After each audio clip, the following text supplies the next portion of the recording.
navezanost hčere na očeta, zaljubljenost, ali je to zavist do materinega, klitemnestrinega užitka.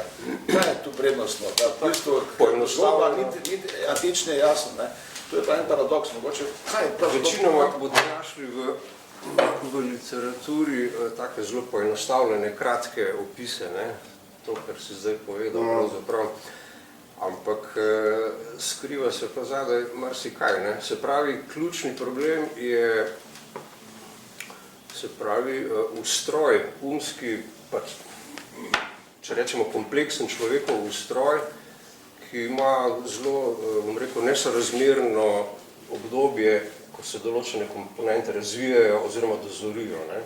Potem pa seveda, če jih damo v interakcijo družine ali pa še širšo interakcijo, ne, pridemo do kaosa, do določene zmešnjave, ne? In zdaj, to je eno od teh bistvenih komponent tega tudi elektrinega kompleksa, s tem, da je tu specifično vezano tudi na to spolno geometrijo, ne? Pa je ključna, ne? Ja, se pravi, spolni nagon je izjemno, bom rekel, nasplošno v naravi, da rečemo, predimenzioniran, ne? Tako kot lahko rečemo, ne vem, zavit, da je v določenem obdobju, so rekli, da je predimenzioniran, ker si pač bil odvisen od tega, kaj si videl, ne? Da si se lahko prehranil. Potem pa to več neko obdobje ni bilo potrebno, zdaj pa, če si recimo pilot, si to spet koristi, ne? Odvisno od obdobja, ker se pa tiče analogno spolnega nagona, je pa ta predimenzioniranost seveda zelo, bo po eni strani kompleksen problem, po drugi strani pa tista potenca, ki nas sploh drži, da rečemo, žive kot civilizacijo, ne? Z vsemi temi, bomo rekel, nasproti, ne, kakšne, bomo rekli, ekstremne situacije, dileme imamo na tem področju, nam to že samo po sebi marsikaj pove, ne.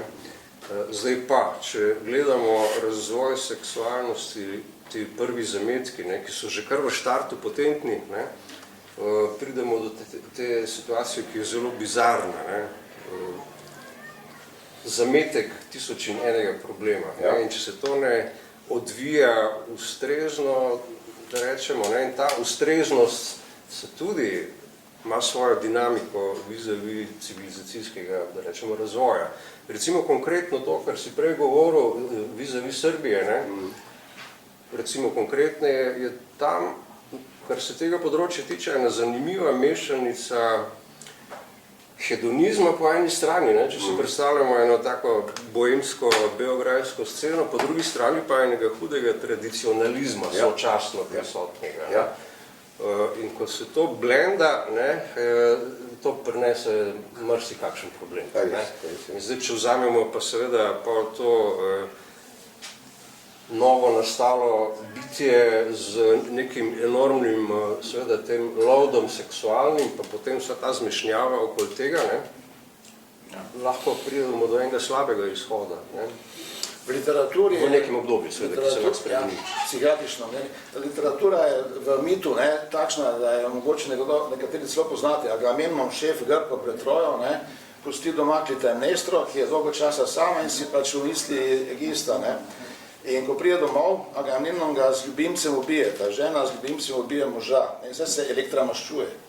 Maščuje se s svojim bratom, to je Oresteja, cel del mitologije, ne, tako da ubije pravzaprav Klitemnestro in njenega ljubimca. Ne.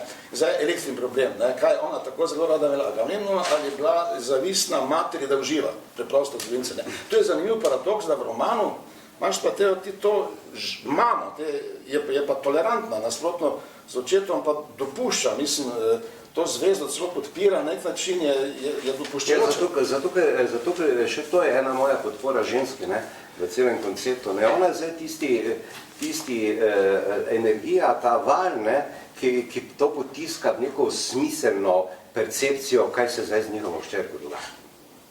Se pravi, dopuščanje preprosto, mislim, pač da imajo ljudje svoje čustva, kakorkoli že, ne, se pa ni mladoletna, da ne ve, zakaj gre, ne, v bistvu, ne.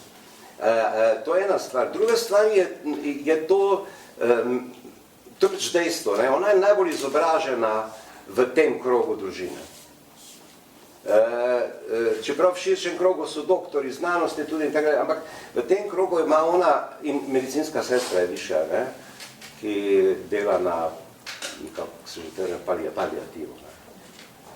Tako da to so ljudje z velikimi empativnimi sposobnostmi, ne, normalno, ker drugače tega preprosto ne može delati, hkrati pa z izjemnim racijem, ne, da lahko to empatijo, kar vsak zdravnik pravzaprav se sreča, ne, vsak zdravnik je v tem problemu, isto se mi zdi. Veš, mislim, svoj poklic dela iz te empatije, v bistvu pomagati ljudem, ne, hkrati pa mora držati eno resno distanco vsak trenutek, ne, ki izključuje emocije in tak dalje in dovoljuje umu in znanju in tehniki. Tako da to so težki poklici. Ne. In taki ljudje seveda nujno morajo biti nosilci pravilnih stališč. In ona je ta nosilec tega normalnega stališča, kjer svojemu bližnjemu, pa naj je to hčerka, brat, sin, kum, ne, pač želiš najbolje, ne, in želiš, da živi svoje življenje in tudi skozi njega uči na vse zadnje, vse drugače pač pri ljubem Bogu ne gre.